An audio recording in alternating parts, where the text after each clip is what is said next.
les grands moments dans ma vie, de petites claques que j'ai reçues sur des gens voilà, qui sont pour moi géniaux.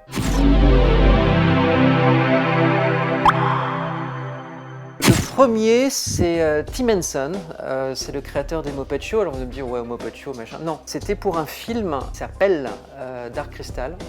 Et j'ai trouvé son univers complet très poussé. C'est-à-dire qu'il est allé jusqu'à créer complètement des personnages, une histoire, un scénario, un lieu, etc. Mais aussi tout un univers autour de ça.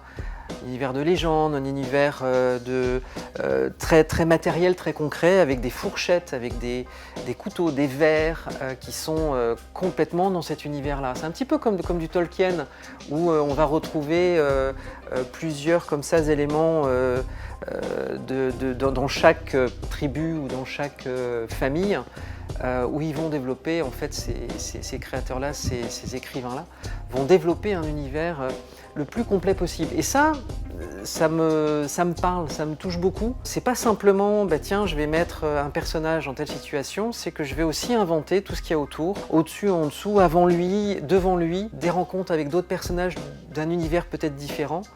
Et voilà, Dark Crystal, c'est une pure merveille. Attention, c'est pour les pitchouns, hein. Enfin, c'est pas pour les gens comme nous, mais voilà, pour les grands enfants que nous sommes encore, je pense qu'il y a une lecture intéressante à faire sur ce film. Un autre monde comme ça d'influence, ou en tout cas dans lequel on peut puiser pour aller rechercher un peu de créativité dans nos numéros, dans nos personnages, dans notre magie à nous, Tim Burton. Avec, si vous regardez chacun de ses films, en fait, à chaque fois, il va recréer complètement ces univers, ces personnages, ces histoires, ces ambiances. On sent tout de suite sa patte dans chacun de ses films, mais à chaque fois il y a de la nouveauté, il y a des surprises, il y a de la créativité. Et ça, bravo, quoi. Voilà, moi je suis grand fan de cette créativité-là. Dans les influences un peu plus récentes, il y a des choses qui me parlent bien. Là, il y a actuellement des vidéos que l'on peut voir sur YouTube, qui circulent un peu dans Facebook, et il y en a pas mal qui circulent sur VM aussi, merci à tous ceux qui les postent. C'est tout ce qui associe la vidéo, ou la vidéoprojection, on va dire, la vidéoprojection sur des objets, avec une vidéoprojection qui va amener l'objet soit à vivre, soit à se transformer, soit à bouger, soit... Voilà. Je me souviens d'une vidéo avec un personnage qui est dans une pièce, assis sur un banc, voilà, en tout cas qui est dans une pièce, et la pièce va se changer au fur et à mesure que la vidéo va projeter des choses différentes dans cette pièce. Très intéressant. Il y en a une qui est plus récente, où des robots manipulent des écrans blancs, et la vidéoprojection se fait sur ces deux écrans. Il y a un personnage qui est là pour manipuler les écrans.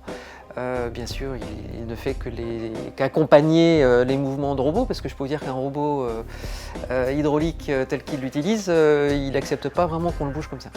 Et donc ces vidéoprojections nous amènent dans un univers esthétique qui est superbe, qui est vraiment magique. On voit des mouvements qui apparaissent sur ces objets, on voit des déformations, on voit du relief, une créativité très sympa autour d'un outil qui est la vidéoprojection.